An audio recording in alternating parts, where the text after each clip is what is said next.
The disciples settled down in their boat for the night, and they were awaiting a morning voyage, but then a storm came along. Battering waves and strong winds sent them far off course.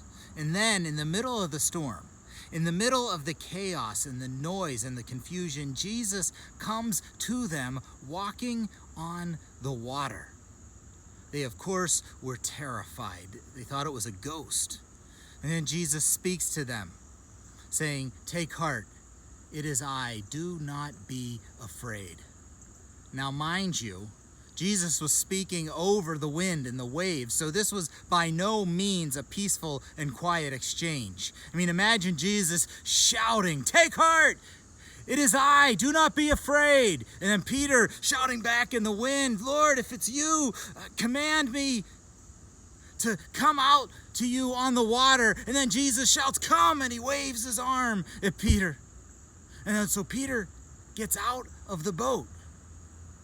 Think about that. Peter climbed out of the boat in the middle of the wind and the waves. As a fisherman, climbing out of a boat was something Peter did every day. Peter would have known exactly what to expect as he climbed out of that boat. So everything he knew would have been telling him, stay in the boat. You don't want to go out there. But Peter still got out of the boat and started walking on water toward Jesus. This is a story about faith. But it invites us to see what faith really looks like.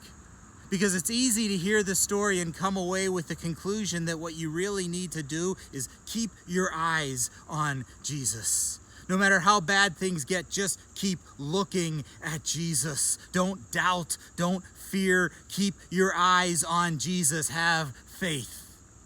I mean, it's good advice. It makes sense. I encourage you to keep your eyes on Jesus, especially when the waters are troubled around you. There's just one problem, though. There's one nagging reality, and that is that no matter how hard you try, something is going to come along that will distract you. Something is going to come along that will worry you. Something always comes along and knocks you down into the water. There are times when we know we should trust, but it's just not that easy. There are times when the advice, keep your eyes on Jesus, sounds hollow and empty. And it is in those times, more than any other, that this story comes to us with something better. Keep your eyes on Jesus is good advice. But we've got to remember that there is a big difference between good advice and the good news of the gospel. If we make this a story about good advice, then it's a story about failure. It's a story about Peter trying really hard, but failing and sinking. But that's not what this story is about. This is not just a story about Peter's failure. It's a story about Jesus. Peter steps out of a boat expecting to sink, but begins to walk on water. But all his effort and focus still aren't enough to compete with the storm. He became frightened and he began to sink. And in that moment, when all of his effort had failed, when all of the good advice was no longer enough, we are invited to consider what faith really looks like. Because next comes the moment when good advice ends and the good news of the gospel takes over. Peter cried out, "Lord, save me!" And Jesus immediately reached out his hand and caught him and pulled him from the water. That is the Jesus I invite you to keep your eyes on. Even when Peter failed at the good advice, even when Peter took his eyes off of Jesus and began to sink, Jesus immediately reached out his hand and caught him.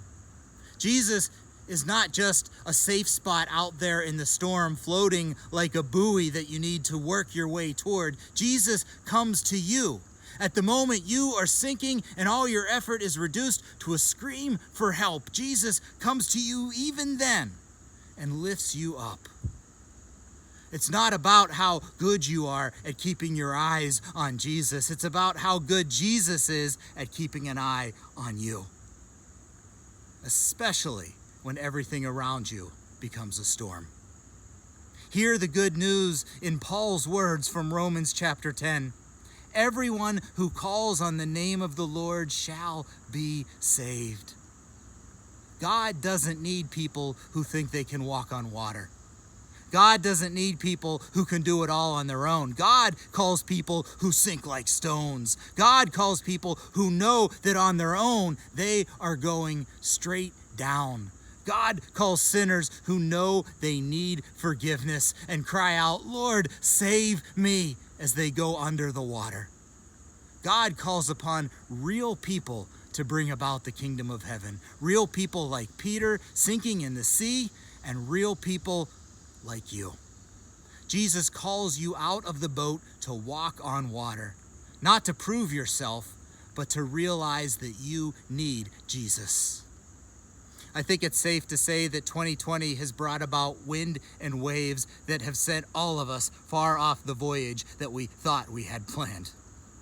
But we have learned that Jesus is still present out in the wind and the waves. We are the disciples today, and Jesus is calling us, shouting out over all of the commotion, saying, "Take heart, it is I, do not be afraid." And faith is driving us to shout back like Peter, "Lord, if it's you, command me to come to you on the water." And then see Jesus waving his arm, shouting, "Come, come." Jesus is calling us out of our boat, even when everything we think we know is telling us to stay put. Jesus is calling us out into the wind and the waves. Jesus is calling us to take risks. Not risks that put the life of our neighbor in danger, but risks that let go of our own interests and our own comfort or our own privilege for the sake of loving and serving our neighbors.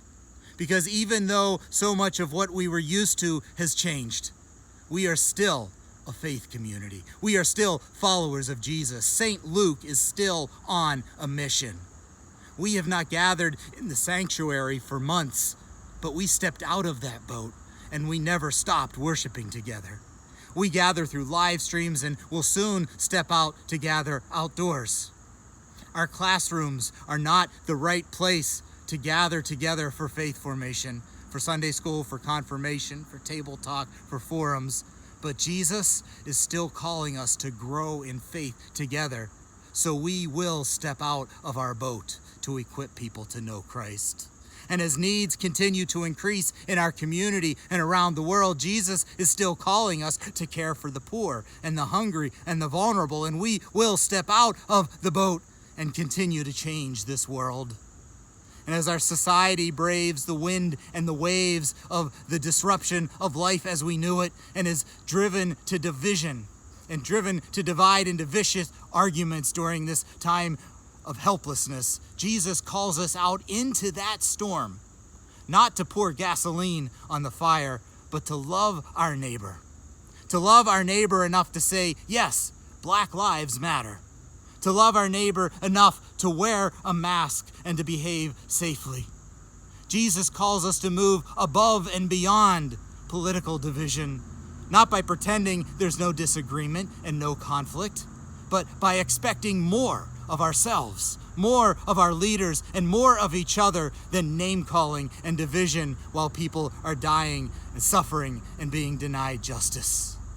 Jesus calls us to move above and beyond arguments into conversations. Jesus calls us to move above and beyond slogans to solutions. Jesus calls us to step out of the boat of our opinions and our ideologies. I know this sounds like a lot, especially if you're looking for good advice. But remember, there's a big difference between good advice and the good news of the gospel. God is calling you out of the boat. God knows what you are capable of. And guess what? It's not walking on water. But everyone who calls on the name of the Lord shall be saved. In the midst of your flaws, in the midst of your imperfections and your brokenness, as you confess your sin and your neediness to trust in God's grace, you are saved by that grace. And saved by that grace, you can extend your hand to others who are sinking. You become Christ for them.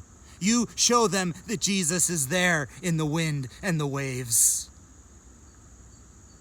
and is inviting them to come to Jesus amongst the storm. That Jesus is inviting them to cry out and be saved. That with our voice, Jesus is inviting them to the good news of the gospel. Amen.